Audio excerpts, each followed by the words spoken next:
क्यों? क्योंकि मन अपनी सुख की वस्तु ले लेता है, बाकी इंद्रियों को उसमें छोड़ देता है कि तुम भोगते रहो। इसलिए मां, आप कहो कि आंखों को सुधारना है, पैरों को सुधारना है, हाथों को सुधारना है, इंद्रियों को सुधारना है, तो नहीं सुधरेगा। इन सब के अधिपति मन को सुधारना पड़ेगा। सब लोग इधर देखो, इधर देखो, यहां देखो, कथा सुनो ध्यान से। और मन केवल एक चीज से सुधरेगा। मन को सुधारने का केवल एक तरीका है। आप कहोगे, आप तो घूम फिर के एक ही बात बोलोगे, सत्संग। नहीं, मन सत्संग से नहीं सुधरेगा, मन सुधरेगा कुसंग के त्याग से। आप कहो कि हम पे इतना समय नहीं हम कथा में आ सके, हम पे इतना समय नहीं हम वृंदावन जाके कथा सुने, हम पे इतना समय नहीं कि हम संत जनों की वाणी सुन सकें, हमारे पास में इतना डाटा नहीं कि मोबाइल पे भी लाइव कथा सुन सकें। कोई और उपाय बताओ मन को एकाग्र करने का। अपने आसपास रहने वाले, अपनी बातचीत के दायरे में आने वाले, उठना बैठना जिनके साथ है, उन सब की लिस्ट बनाओ। और उनमें जितने भी लोग कुसंगी हैं, जो दूषित खाते हैं, दूषित पीते हैं, दूषित बोलते हैं, दूषित विचारधारा वाले हैं, वो चाहे कितने भी अपनत्व के क्यों ना हो, उन सब का संग छोड़ दो, आपका मन अपने आप पवित्र हो जाएगा। कुसंगता का त्याग, उसी से ही मन पवित्र होगा। मैं तो खूब कथा में बोलता हूं कि जो लोग कथा में नहीं आते, जो लोग कभी महाकाल नहीं जाते, जो लोग वृंदावन नहीं जाते, जो लोग कभी भाव से ठाकुर जी का दर्शन नहीं करते, संकीर्तन नहीं करते, ऐसे लोगों को सब जगह ब्लॉक मार दो। फोन पे ब्लॉक कर दो, सोशल मीडिया पे ब्लॉक कर दो, चाहे वो अपने चाचा ताऊ के बच्चे क्यों नहीं हो, सबको ब्लॉक करो। किसी से कोई मतलब नहीं, नातेदार जो ठाकुर जी का नहीं, हमारा उससे कोई संबंध नहीं। आप ये करके देखिए, अगले दिन से आपका मन ना ऐसा लगेगा जैसे मानो कबूतर का पंख जितना हल्का होता है ना, हवा में लहराता है, ऐसे मन जो भारी भारी रहता है हमेशा, जैसी कुसंगता का त्याग करोगे मन अपने आप हल्का हो जाएगा, मन अपने आप पवित्र हो जाएगा, मन में अपने आप शुद्धता आ जाएगी। कुसंग व्यक्ति का संग हमारे मन को बिगाड़ता है। देवभूति माता से भगवान कपिल कहते हैं, मां, और एक बात सुनिए, कुसंगता का त्याग मतलब व्यक्ति विशेष का त्याग नहीं होता है। आप जो वस्त्र पहनते हैं ना, उन वस्त्रों से भी संग का पता चलता है। आप जो खाते हैं, अन्न से भी आपके संग का पता चलता है। आप अन्न का कैसा संग करते हो, आप वस्त्रों का कैसा संग करते हो। आपने देखा होगा कई संत महापुरुष कहीं भी जाते हैं अपना आसन संग लेके चलते हैं, और वो जैसी कुर्सी पे बैठेंगे तो पहले आसन बिछाएंगे फिर बैठेंगे। क्यों? आसन क्यों लेके चलते हैं साथ में? अब वहां पे ना जाने कौन बैठा होगा, किस कैसे कैसे लोग बैठे होंगे, उस वहां पर बैठ के किसने क्या क्या विचार किया होगा, उसका प्रभाव कहीं उनके ऊपर ना पड़े, इसलिए वो अपने भजन का आसन संग लेके चलते हैं, उसी पे ही बैठेंगे। वो बात अलग है कि आजकल दिखावे के लिए लेके चलते हैं, देखो महाराज जी का आसन है भैया, ले बिछाओ बैठो। वास्तविक मूल बात तो ये है कि कहीं हम ऐसे दूषित स्थान पर ना बैठे जहां बैठने से हमारी बुद्धि विकृत हो जाए। संग का मतलब केवल लोगों के बीच में रहने से संग खराब नहीं होता, वस्त्रों से भी संग खराब होता है। आज हम धोती पहनते हैं, बगलबंदी पहनते हैं, पटका पहनते हैं, शॉल ओढ़ते हैं, ये सात्विक वेशभूषा रखते हैं, इसीलिए कई हद तक कथाएं कह पाते हैं। जिस दिन ये वस्त्र बिगड़ जाए, जीन्स पहनने लग जाएं, टी शर्ट पहनने लग जाएं, अपने आप बुद्धि विकृत होने लग जाएगी। और विकृत तो बहुत दूर की बात, चलो मान लो कि मैं जीन्स पहन के आ भी गया मंच पर, कोई रोक टोक तो है नहीं, मुझे पहन सकता हूं, लेकिन मेरी बात का प्रभाव नहीं पड़ेगा आपके ऊपर। वो प्रभाव ही तब पड़ रहा है जब हमारे वस्त्र सात्विक हैं। तो संग केवल व्यक्ति से नहीं होता, संग आपकी जीवनचर्या से भी होता है। अब लोग कहते हैं प्याज लहसुन क्यों नहीं खाएं महाराज जी, कोई पाप थोड़ी है, वो कोई ऐसा थोड़ी नरक जाना पड़ेगा आपको, बस वो तामसी है। अभी 7 दिन यहाँ कथा चल रही है, तो अब आप सब लोगों का तो पता नहीं आप लोग घर जा क्या पाते हैं, लेकिन यहाँ जितने भी हमारे आयोजक परिवार, किरार परिवार, ये लोग बढ़िया शुद्ध भोजन कर रहे हैं, सात्विक भोजन कर रहे हैं, कोई प्याज लहसुन का प्रयोग नहीं कर रहे, शुद्ध सात्विक भोजन कर रहे हैं, इसका प्रभाव इनके मन पर यह पड़ रहा है कि ये 3 घंटा बैठ रहे हैं, 24 घंटा कथा चित्त में चल रही है, रात में लाल जी का दर्शन, सुबह लाल जी का दर्शन, 24 घंटे व्यापार आदि की इतनी चिंता नहीं हो रही होगी, 24 घंटा बस ठाकुर जी का स्मरण चल रहा होगा। क्यों? सात्विक आहार है। आहार की शुद्धि, वस्त्र की शुद्धि, आचरण की शुद्धि, संग की शुद्धि, सबसे मन पर बड़ा प्रभाव पड़ता है। आप लोग पहाड़ों पर जाते हैं, नदी किनारे जाते हैं, तो वहां अपने आप मन लगने लग जाता है। क्यों? सात्विक है, वातावरण शुद्ध है। वहां पर तामसी, जितना नगरों में तामसी लोग रहते हैं, इतने तामसी लोग वहां नहीं है, इसलिए आपका मन शांत हो रहा है। पर्यावरण से भी हम लोग कितने घरों में जाते हैं, लोग बाग बुलाते हैं, सत्य बता रहे हैं, घर में पैर रखते ही अनुभव हो जाता है कि घर कैसा है, यहाँ के लोग कैसे हैं, क्या खाते होंगे, क्या पहनते होंगे, क्या पीते होंगे, विवाद चल रहा होगा, भाई भाई लड़ रहे होंगे, सब पता चल जाता है। और ऐसे घर में फिर बैठने का बहुत ज्यादा देर मन नहीं करता, बस होता है बस प्रणाम करें, चलो दंडवत, चलो। और कहीं कहीं ऐसे घरों में भी जाते हैं, वहां बैठ करके बस लगता है कि कोई तकिया दे दे, यहीं सो जाए, इतना सुख मिल रहा है, चित्त को इतनी शांति मिल रही है, इतना बढ़िया लग रहा है। अब ये सबके साथ होता है कि नहीं? हमारे साथ तो होता है ऐसा। मुझे घर में जाने से, नगरों से भी मुझे वो होती है, नकारात्मक सकारात्मक भाव आने लगते हैं। कई भारत के ऐसे नगर हैं, वहां पहुंचते ही ऐसा लगता है यहाँ कथा कब पूरी हो जाए यहाँ से।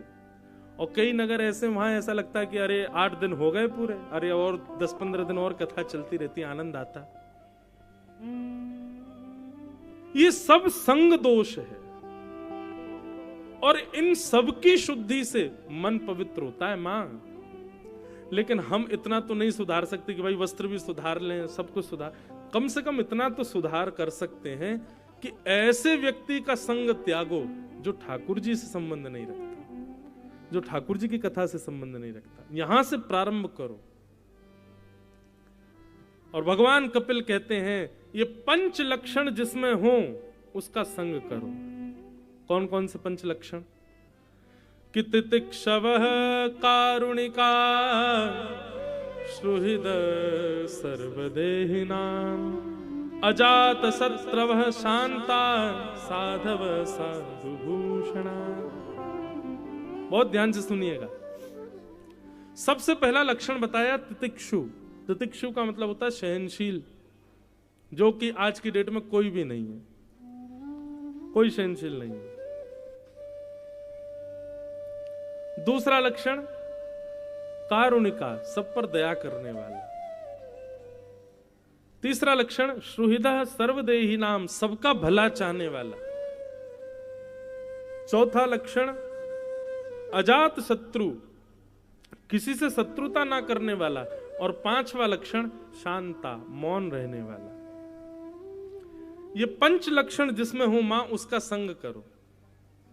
आपको किसी में नहीं दिखेंगे ये 5 लक्षण, पर हमने कथा करते करते 5 लक्षण एक में देखे। दोबारा सुनिए और विचार करो ये 5 लक्षण किस में है? सहनशीलता, दया, सबका भला चाहने वाला, किसी से शत्रुता ना मानने वाला और शांत रहने वाला। ये 5 लक्षण आपने किसी में देखे? 5 एक में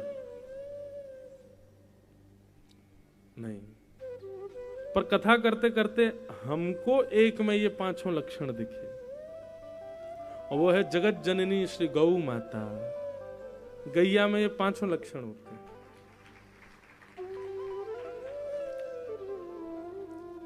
केवल ताली नहीं बजानी, इस पे विचार करो, है कि नहीं ये 5 लक्षण? तितिक्षव, सहनशील, गैया सहनशील है, बहुत सहती है। दूसरा कारुणिका, सब पर दया करती है। कसाई भी जब पकड़ के ले जाते हैं तो मारने से पहले सोचते हैं थोड़ा दूध निकाल लो, मिल जाए चाय बना लेंगे, और अपने हत्यारों को भी दूध दे करके उन्हीं के हाथों मर जाती है। कारुणिका, श्रुहिदः सर्वदेही नाम, सबका भला चाहती है, केवल मेरे बच्चों का पेट भरे ऐसा नहीं, जो पिए सबको देती है। अजात शत्रवः, किसी को अपना शत्रु नहीं मानती। और पांचवा लक्षण शांता, शांत रहती है। आप कहोगे महाराज जी ये लक्षण तो भैंस में भी है, आपने उसका नाम क्यों नहीं लिया? मानव, मैं पहले से ही सोच के रखता हूं क्वेश्चन जो मानव मुझसे पूछ सकता है। आप कहोगे महाराज जी भैंस में भी है ये लक्षण, तो आप कहोगे महाराज जी बकरी में भी है, वो भी तो ऐसी रहती है बेचारी, वो भी दूध देती है, सबका भला करती है, ये करती है। लेकिन दोनों के स्वभाव में अंतर है। गाय का और भैंस का, दोनों का स्वभाव अलग है। हमारे ब्रज में तो ऐसा कहते हैं, भैंस का कोई निरंतर दूध पिए तो उसका शरीर भले ही बन जाएगा, लेकिन बुद्धि से जड़ हो जाएगा, बुद्धि में जड़त्व आ जाएगा, क्योंकि उसके दुग्ध में जड़त्वता है, आलसी होती है ना। और रही बात बकरी की, तो बकरी शांत नहीं रहती, मैं करती रहती है, अहंकारी होती है, 24 घंटा मैं करती रहती है। लेकिन गाय शांत रहती है, शांता, शांत स्वभाव है उसका। स्वभाव के रूप में गौ माता श्रेष्ठ है। तो ये पंच लक्षण जिसमें दिखे मैया, उसका संग करो। लेकिन ये पांचों लक्षण आपको किसी में ना दिखे तो अपने अंदर लाने का प्रयास करो। एक विचार और हमने किया कि ये पांचों लक्षण जो हैं, यदि नीचे से हम लाना प्रारंभ करें तो हमारे अंदर ये पांचों लक्षण आ सकते हैं। जैसे कि अंतिम लक्षण बताया था शांत, मौन रहना प्रारंभ कर दो। आप मौन रहना प्रारंभ करेंगे तो आपके अंदर चौथा लक्षण अपने आप आ जाएगा। क्या? अजात शत्रु, किसी से शत्रुता नहीं होना। शत्रुता होती उन्हीं लोगों की जो बोलते बहुत हैं, तो कम रहते, बोलते शांत रहते हैं। ये सूत्र है, संस्कृत का व्याकरण का सूत्र है, और हमारे शास्त्रों का सूत्र है कि मौने च कल हो नास्ति। मौन रहने वाले के कभी कलेश नहीं होते। कलेश होते ही उसके ज्यादा है जो बहुत बोलता है। इसलिए आप मौन रहना प्रारंभ करो, अपने आप होता जाएगा कि आपके शत्रु खत्म हो जाएंगे, अपने आप आपकी शत्रुता नष्ट हो जाएगी। तो मौन रहने से ये चौथा लक्षण आ जाएगा। चौथे लक्षण से तीसरा लक्षण है। तीसरा लक्षण कौन सा है? श्रुहिदः सर्वदेही नाम, सबका भला चाहना। ये अपने आप आपके मन में आ जाएगा। तीसरे लक्षण से दूसरा लक्षण आ जाएगा। दूसरा लक्षण क्या? दया, सबके प्रति दया अपने आप आएगी। और ये चारों लक्षण आ गए तो पांचवा और प्रथम लक्षण अपने आप आपके अंदर आ जाएगा, सहनशीलता। तो नीचे से प्रारंभ करो, शांत रहना प्रारंभ करो, जितना हो सके मौन रहो। ऐसा हमारे शास्त्र आज्ञा करते हैं कि व्यक्ति की आयु दो चीजों से कम होती है। एक तो बहुत खाने से, दूसरा बहुत बोलने से। बहुत खाने वाला और बहुत बोलने वाला, इन दोनों की आयु, हम जितना बोलते हैं उतनी आयु कम होती है, जितना खाते हैं उतनी आयु कम होती है। इसलिए भोजन और वाचन, इन दोनों पर थोड़ा वेग लगाओ, लगाम लगाओ, कम करो। आप कहोगे महाराज जी फिर तो आपके बहुत कम साल रह गए होंगे, बोलते ही रहते हो 4 घंटा। आप तो बिल्कुल चुप ही नहीं रहते। अब एक और ट्विस्ट बताएं, एक और बढ़िया बात बताएं। हरि चर्चा करने वाले को, भगवत संबंधी वार्ता करने वाले की जितनी देर वो बोलेगा उतनी देर उसका मौन ही माना जाता है। मतलब आप सांसारी चर्चा कर रहे हो, आप संसार की चर्चा कर, उसका घर कहां बनना है, वो क्या कर रहा है, वो कहां जा रहा है, उसकी पत्नी कैसी, उसके बच्चे कैसे, उसका क्या है, ये क्या, ये सारी बातें, तो ये सब बोलने में काउंट किया जाता है। लेकिन जैसे ही आप भगवत संबंधी वार्ता करते हैं तो आप मौन ही माने जाते हो, आप मौन हो। अगर इस नाते से देखा जाए तो हमारी अभी वाणी पूरी हुई ही नहीं है, हम मौन ही हैं अभी तक। ये मौन, अच्छा, मौन व्रत करने वाले जो होते हैं, जो मौन व्रत धारण करते हैं 12 वर्ष का, 14 वर्ष का, 20 वर्ष का, उन लोगों को आज्ञा होती है कि वो भगवान नाम बोल सकते हैं। वो ठाकुर जी की कथा चर्चा बोल सकते हैं, इसके अलावा कुछ नहीं बोल सकते। क्यों? क्योंकि भगवत चर्चा मौन ही मानी जाती है, उसको मौन में ही गिना जाता है। इसलिए भैया मौन रहना प्रारंभ करो। तो मौन रहने का मतलब यह भी समझ लो कि पूरे दिन केवल भगवत चर्चा ही करो, भगवत संबंधी वार्ता ही करो, भगवत विमुख वार्ता करो ही मत। तो कपिल भगवान ये 5 लक्षण बताते हैं। मन की तरंग मार लो, बस हो गया भजन हो। मन की तरंग मार लो, बस हो गया। बहुत सुंदर भजन है। मन की तरंग मार लो, बस हो गया भजन हो। मन की तरंग मार लो, बस हो गया भजन हो। आदत बुरी सुधार लो, आदत बुरी सुधार लो, आदत बुरी सुधार लो, आदत बुरी सुधार लो। हे बस हो गया भजन, मन की तरंग मार लो, बस हो गया भजन हो। मन की तरंग मार लो, बस हो गया। समझ रहे हैं बात को? इस पंक्ति में क्या कहा जा रहा है? आपका मन हुआ गोलगप्पा खाना है, और जैसे ही मन हुआ गोलगप्पा खाना है, आपने अपनी जीभ पर वशीकरण कर लिया और रसोई घर में जाकर के जो माँ ने घर में बनाया घिया की सब्जी वही रोटी से खा ली, वही भजन माना जाएगा आपका कि आपने अपनी जीभ को वो नहीं दिया जो वो मांग रही थी, विपरीत दिया।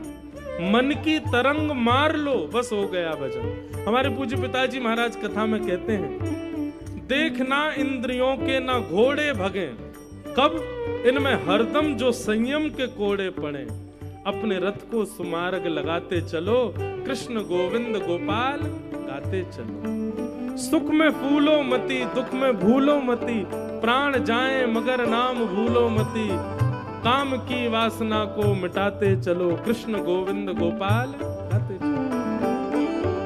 इसलिए भैया जब भी किसी भी इंद्रिय की कोई इच्छा प्रकट हो ना, प्रयास करो कि वो इच्छा पूरी नहीं करनी है, असद इच्छा। हाँ, इच्छा भगवत संबंधी है तो पूरी करो, लेकिन संसार के संबंधी कोई असद इच्छा इंद्रिय में प्रकट हो रही हो, प्रयास करो कि उसको मारो, उसको दबाओ, उसको पूरा मत करो। आप इतना कर लेंगे तो भी आपका भजन माना जाएगा।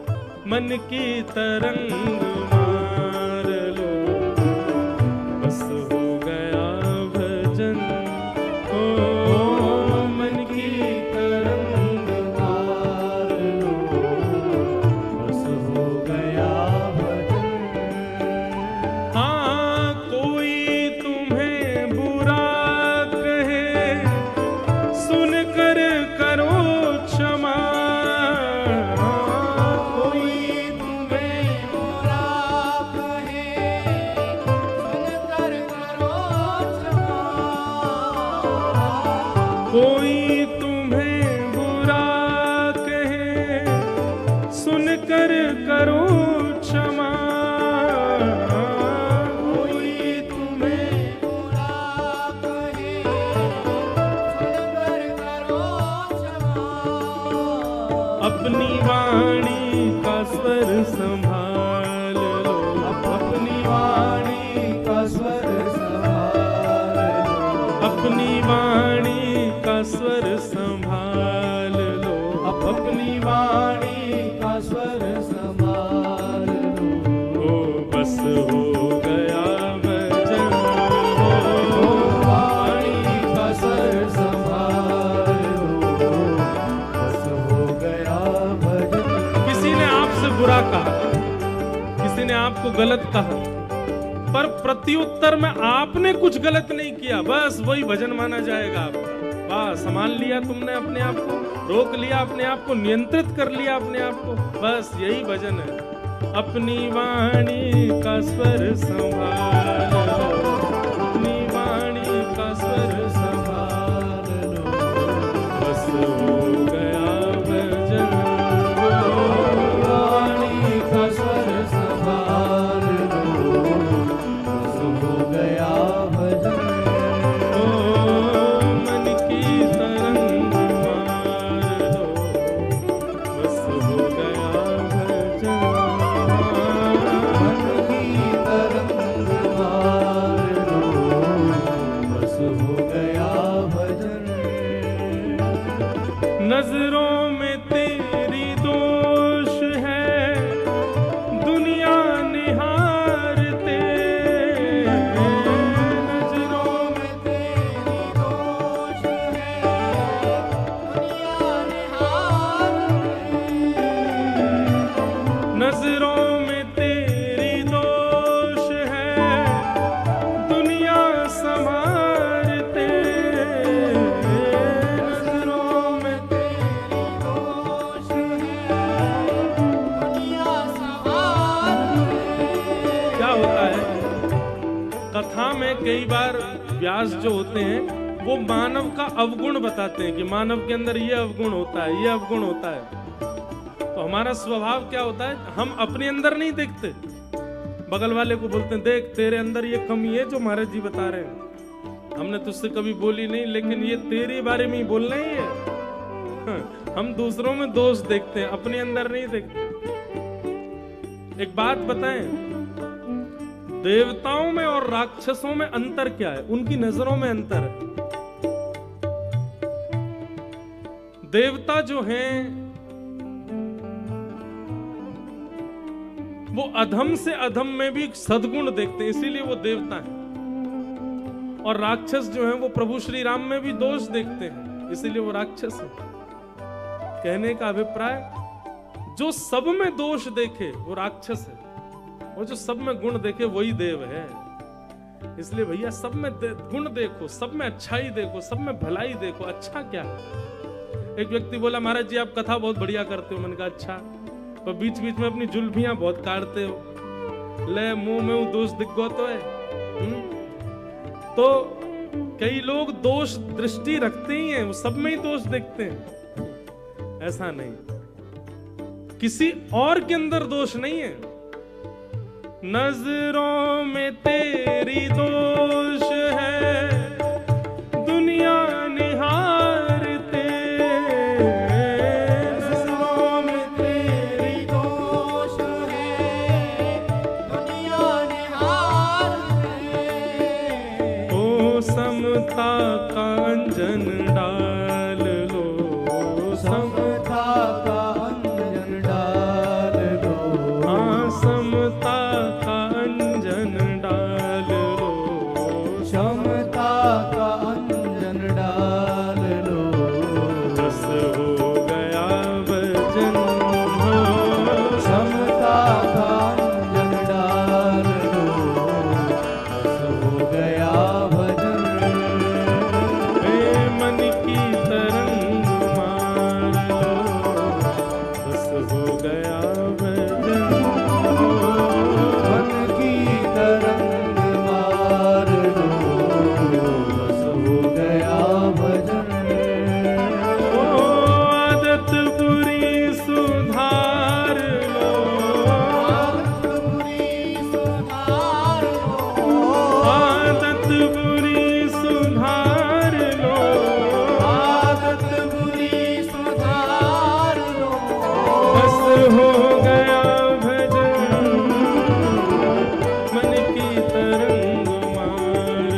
का मतलब केवल नाम जप और सत्संगी नहीं होता। कई सारे आपके व्यवहार भी आपके भजन को परिलक्षित करते हैं। भगवान देवहूति को बहुत सारे प्रश्नों का उत्तर देते हैं। इसी को कपिल देवहूति संवाद कहते हैं। अष्टांग योग का वर्णन, 25 तत्वों का वर्णन, जंतु की स्तुति आदि आदि ये सब क्रम देवहूति संवाद में सुनाए गए। आगे भगवान के मधुर सत्संग क्रम में प्रियव्रत राजा के पुत्र ध्रुव जी की कथा आती है। प्रियव्रत और उत्तानपाद ये दो राजा हैं, ये दो भाई हैं आपस में, स्वयंभू मनु के पुत्र हैं। उनमें उत्तानपाद के पुत्र हुए श्री ध्रुव जी महाराज। उत्तानपाद के 2 ब्याह हुए सुनीति और सुरुचि के साथ। इन्हीं सुनीति और सुरुचि को मन और बुद्धि बताया गया मानव की। हम सबके भी 2 ब्याह हुए हैं, बुद्धि और मन के साथ। और हम हमेशा असमंजस में ही रहते हैं कि बुद्धि की माने कि मन की माने। कई लोग हैं वो बुद्धि से बहुत चलते हैं, कई लोग हैं वो मन से बहुत चलते हैं। बुद्धि से चलने वाला व्यक्ति चतुर बहुत होता है, मन से चलने वाला व्यक्ति भावुक बहुत होता है। बात बात पर रो जाएगा, बात बात पर भावुक हो जाएगा, बेचारे के नेत्र सजल हो जाते हैं। और बुद्धि से चलने वाला व्यक्ति जल्दी रोता नहीं, वो चतुराई से उस स्थिति से कैसे निकला जाए ये विचार करता है। तो कई जगह बुद्धि से चलने वाला व्यक्ति श्रेष्ठ है, पर कई जगह मन से चलने वाला व्यक्ति श्रेष्ठ है। पर वैष्णव कैसा होना चाहिए? ना तो बुद्धि के पक्ष में रहे ना मन के पक्ष में रहे, दोनों को एकाकार कर ले। जो बुद्धि की इच्छा वही मन की इच्छा, और जो मन की इच्छा वही बुद्धि की इच्छा, दोनों में कोई अंतर ना रह जाए। ये वैष्णव है, ये भक्त है। भक्ति की स्थिति क्या होनी चाहिए? भक्ति की परिणति क्या होनी चाहिए?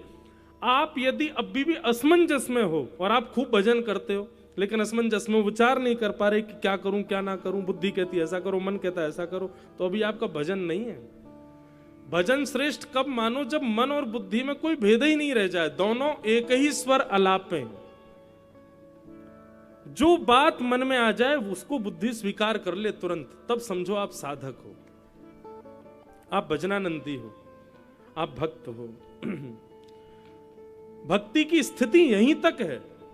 ये स्थिति आ जाए तब समझो कि हाँ हम भक्ति कर रहे हैं। लेकिन खूब भजन करते हैं, खूब नाम जप करते हैं, महाकाल भगवान का हर महीने दर्शन करने जाते हैं और महाराज दुनिया भर के संतों को प्रणाम करते हैं, दुनिया भर के नियमों का पालन करते हैं, लेकिन असमंजस में रहते हैं। बुद्धि और मन निर्णय नहीं ले पाता क्या करना चाहिए, अभी भजन नहीं है आपका। सत्संग का एक बहुत बड़ा प्रभाव यह है बंधुओं, निर्णयात्मका बुद्धि प्रदान करता है सत्संग।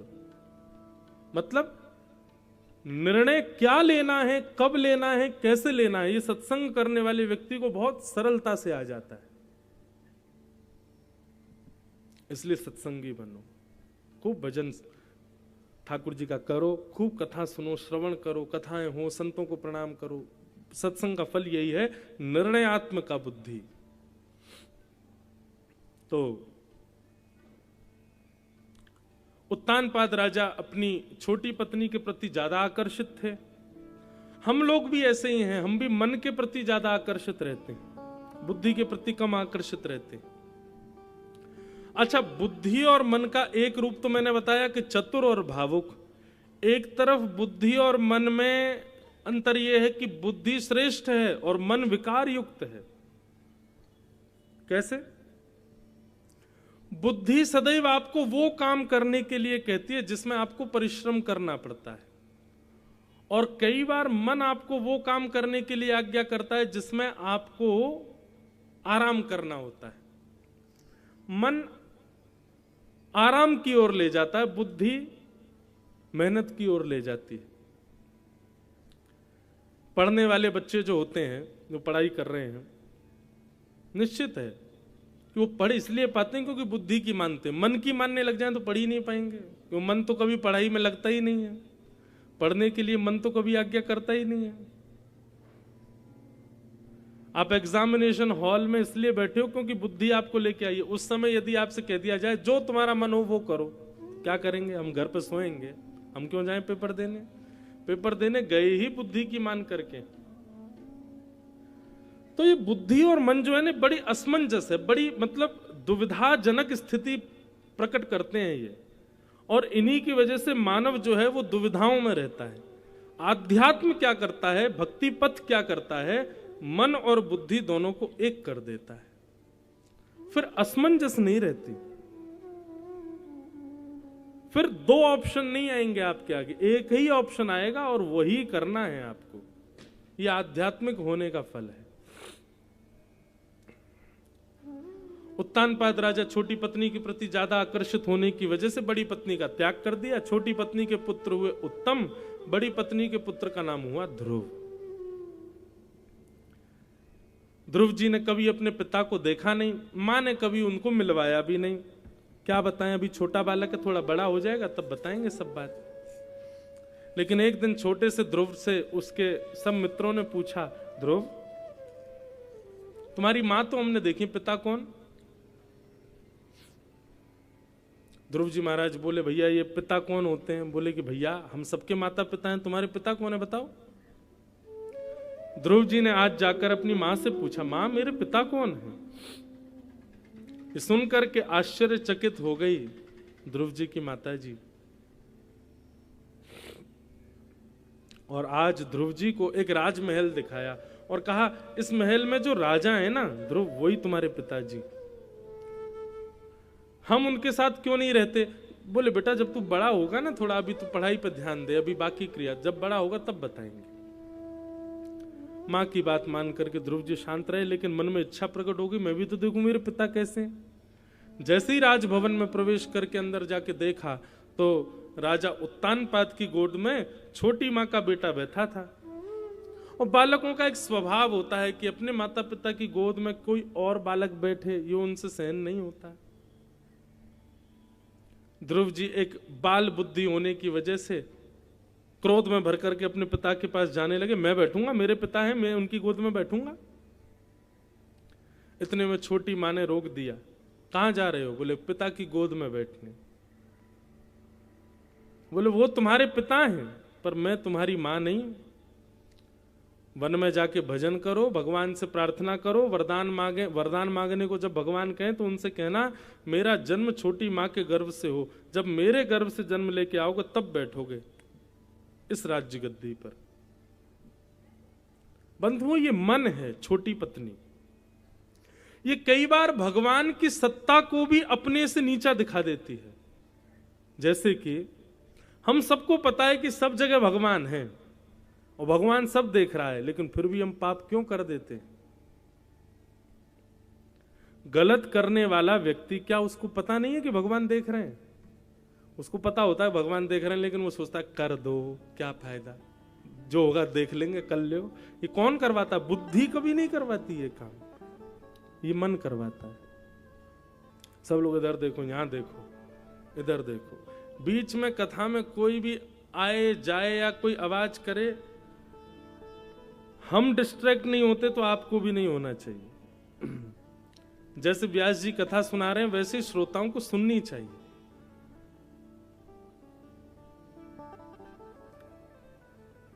बोलो वृंदावन बिहारी लाल की जय।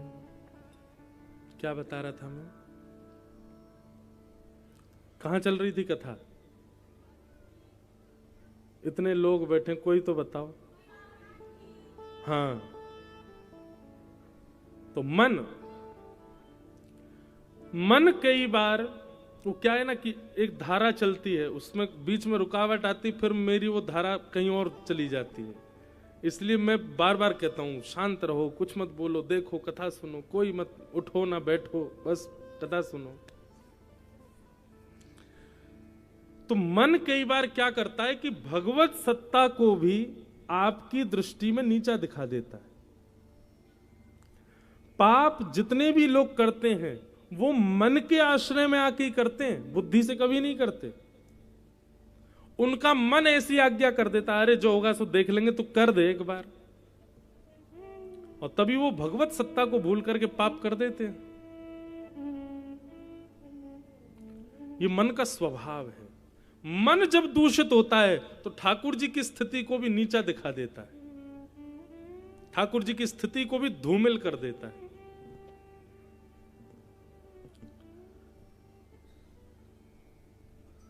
छोटी पत्नी ने आकर के, छोटी मां ने आकर के ध्रुव जी से डांट दिया और कहा वन में जाओ, भगवान से जाके भजन करो और वरदान मांगने को कहें तो कहना छोटी मां के गर्भ से मैं जन्म लूं। भला कोई भगवान से जाकर के ये क्यों मांगेगा?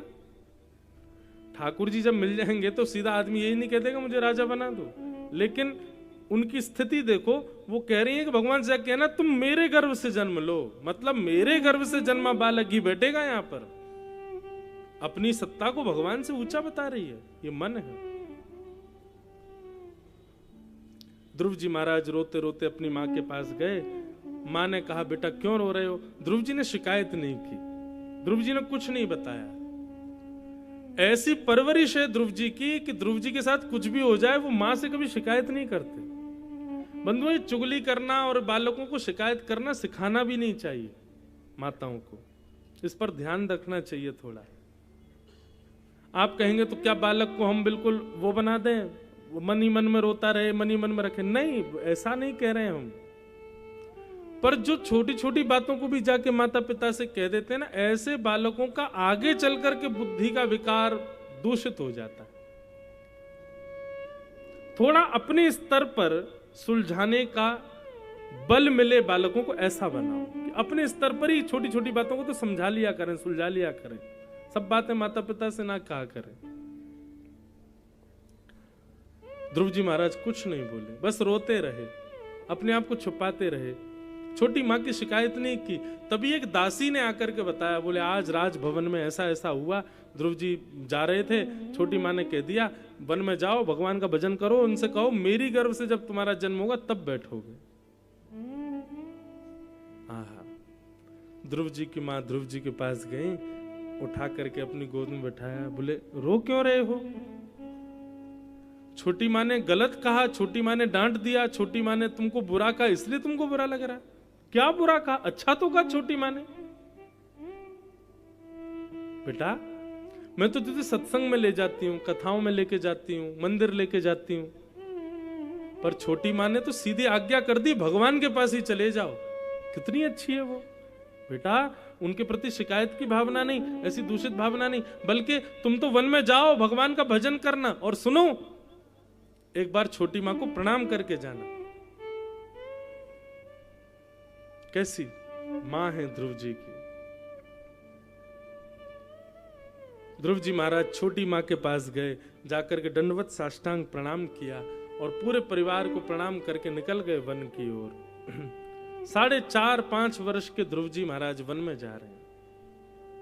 तभी नारद जी महाराज आ गए।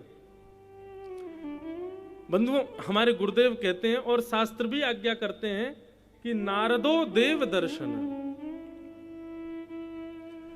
ठाकुर जी का जब दर्शन आपको प्राप्त होने वाला होगा, उससे पहले आपको नारद जी जरूर मिलेंगे, सीधे ठाकुर जी नहीं मिलेंगे।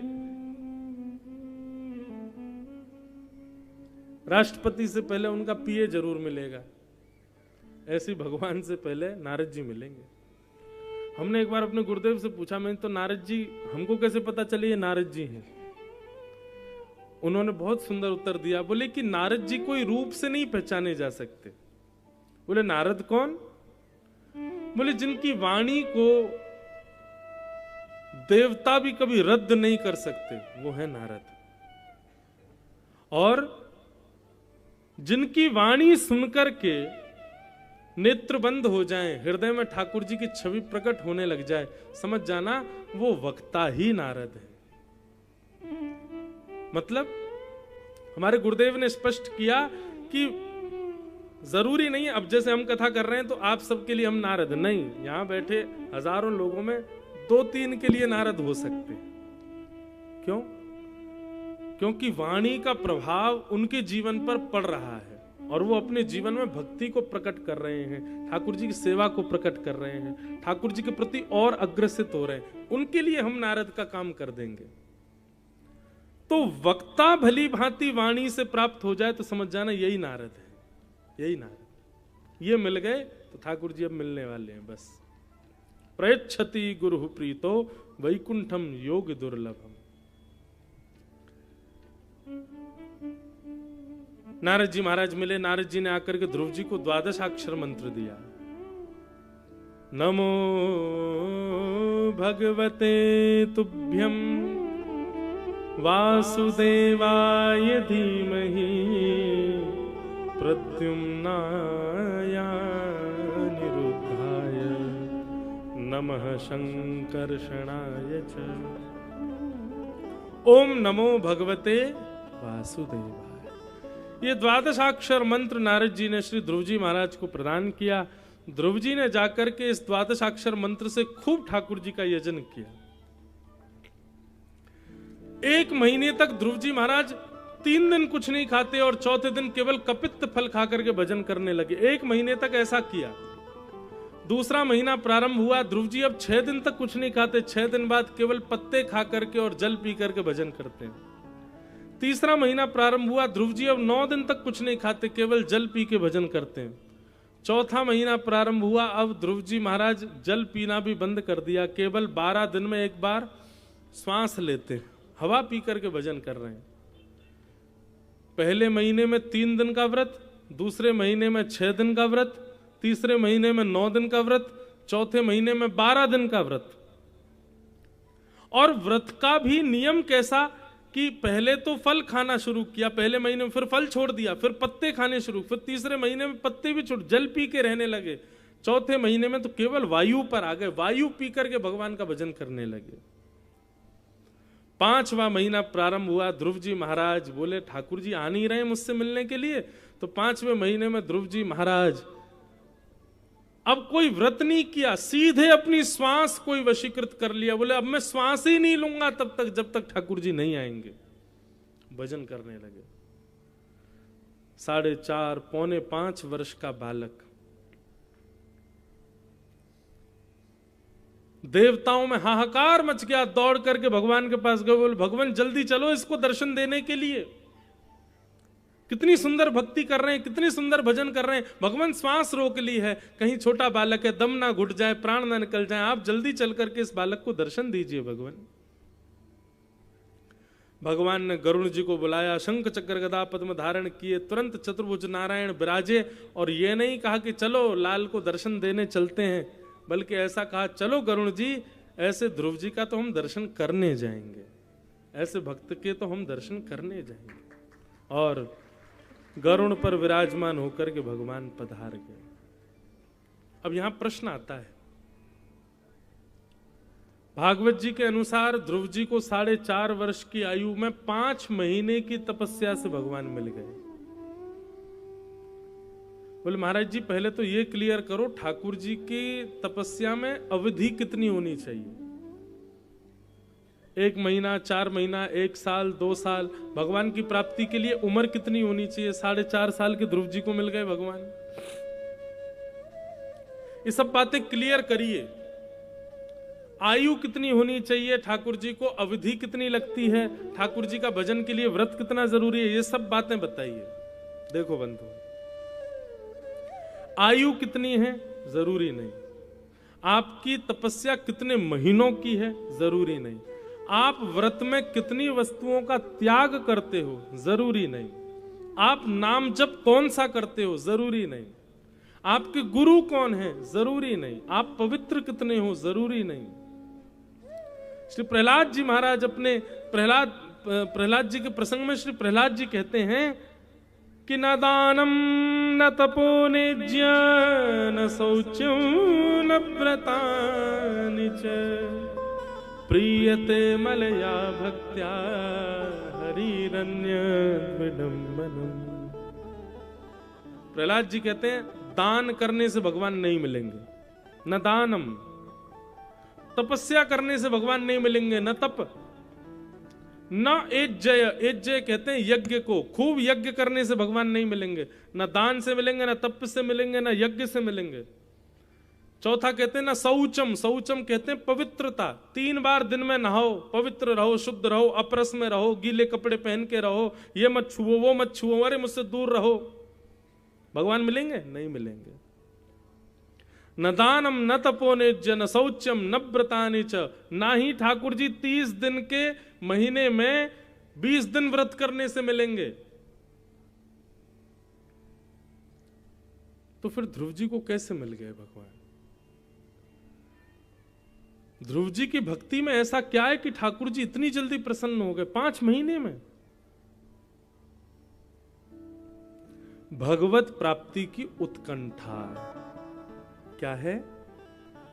भगवत प्राप्ति की उत्कंठा। उत्कंठा का मतलब पता है? उत्कंठा हिंदी शब्द है, पर हम लोग तो उर्दू के अधिकारी हैं ना। तड़फ जितनी तड़फन होगी हृदय में, उतनी जल्दी ठाकुर जी मिलेंगे।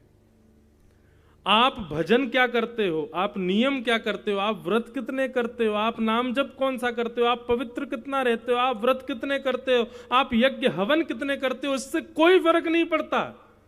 आपके हृदय में भगवत मिलन की तड़फन कितनी है, उत्कंठा कितनी है, उससे ठाकुर जी मिलते हैं। ललक कितनी है भगवत प्राप्ति की, लगन कितनी है भगवत प्राप्ति की, उससे ठाकुर जी मिलते हैं। नहीं तो पूरा जीवन निकाल दीजिए आप, करते करते सारे भजन साधन, नहीं मिलेंगे ठाकुर जी। इसलिए ध्रुव जी की स्तुति से हमने ये सीखा कि जब तक भगवत भजन में जिद नहीं आएगी तब तक ठाकुर जी नहीं मिलेंगे।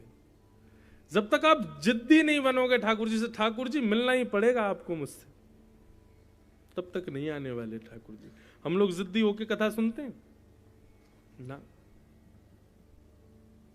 5 बजते ही तो उठ जाते हैं, घर जाना है, रोटी बनानी, सब्जी, ये काय बात की जिद?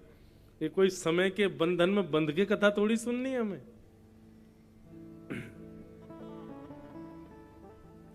हम ठाकुर जी से मिलने के लिए व्याकुल कितने हैं। हनुमान जी का ये प्रसंग मैं कभी कभी सुनाया करता हूं। कल श्री टेकरी हनुमान जी के दर्शन करने गया था। हनुमान जी पूरे दिन राम जी की शरण में रहते, सेवा में रहते, लेकिन जैसे ही शाम होती, राम जी अपनी सभा से उठ करके जैसे ही कनक भवन में जाते, तो कनक भवन के द्वार, कनक भवन ठाकुर जी का निज महल है, अंतःपुर है, प्राइवेट रूम है, वहां तो सीता जी और राम जी और सब सखियां रहती हैं। बस जैसे ही हनुमान जी कनक भवन के भीतर जाने लग जाते, गोपियां पकड़ लेती हैं, रुको यहीं सखियों, इससे भीतर नहीं जा सकते। हनुमान जी कहते, हम राम जी के अनन्य भक्त हैं, हम एक एक क्षण उनको देखना चाहते हैं, आप ऐसा हम पर अन्याय मत किया करो।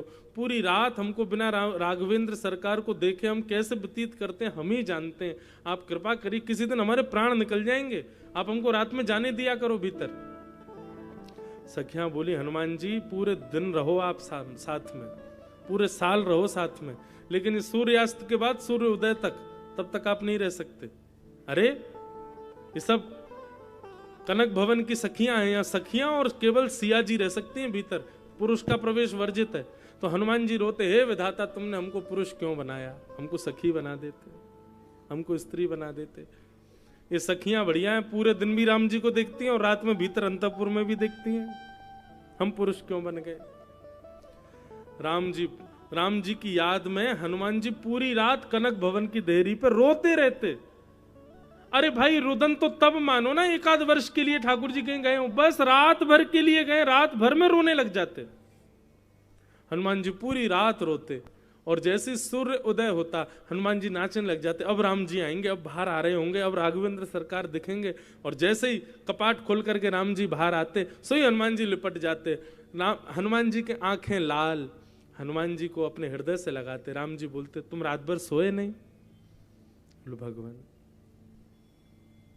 दर्श बिन दुखन लागे नयन, वास्तव में आपको देखने से ही मुझे चैन मिलता है, मैं आपको देखे बगैर रह नहीं सकता। भगवान मेरी बस एक ही इच्छा रह गई है और कोई मेरी इच्छा नहीं है। ये रात में सखियां मुझको भीतर नहीं आने देती, आप कृपा करके कुछ ऐसा कुछ निधान करो कि मैं कनक भवन में भीतर जाया करूं आपके साथ।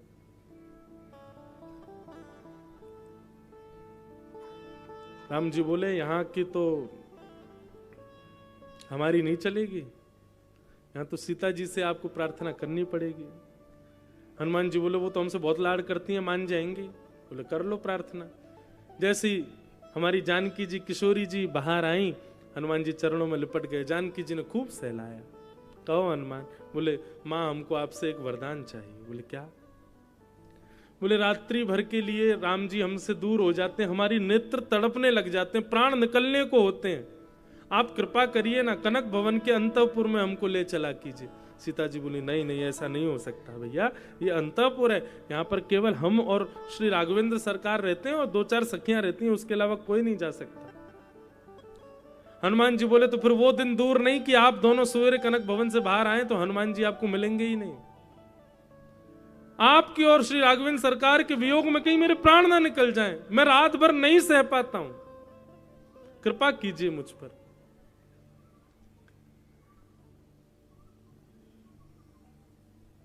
तब जानकी जी ने अनुग्रह किया और हनुमान जी को एक आध बार तो मना कर दिया, बोले कि नहीं अभी नहीं, अभी बाद में देखेंगे, सोचेंगे, विचार करेंगे। लेकिन हनुमान जी को तो इतनी तड़फ थी, सरजू जी के तट पर जाकर के हनुमान जी महाराज बैठ गए, राम जी के वियोग में रोने लगे।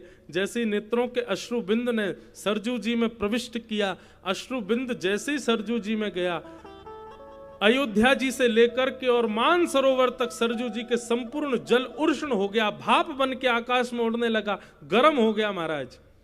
सरजू जी प्रकट हो गई, प्रकट होकर बोली हनुमान जी इतनी वेदना, इतना विरह, इतना कष्ट आपको हो रहा है, कारण क्या है? बोले कि हम रात्रि में राम जी को नहीं देख पाते, इसलिए हमको विरह हो रहा है। तब सरजू जी ने कृपा की और श्री जानकी जी आदि सब सखियों से आज्ञा लेकर के हनुमान जी को, दिन भर तो हनुमान जी रहते हनुमान जी के भेष में, और रात्रि सूर्यास्त होते ही कनक भवन में प्रवेश करते ही हनुमान जी एक सखी के रूप में प्रकट हो जाते और रात भर श्री राम जी को वीणा वादन करके सुनाते। इसे कहते हैं उत्कंठा, भगवत मिलन की, भगवत दर्शन की उत्कंठा, ललक भगवत प्राप्ति की तड़फ। जब तक ये जीवन में नहीं, ये भक्ति में नहीं आएगी, आप कितने भी बड़े मंत्र करते रहो, कितने भी बड़े यज्ञ कर लो, कितने भी आप तपस्याएं कर लो, कितने भी आप व्रत कर लो, जब तक उत्कंठा नहीं आएगी राम जी नहीं मिलेंगे, ठाकुर जी नहीं मिलेंगे आपसे।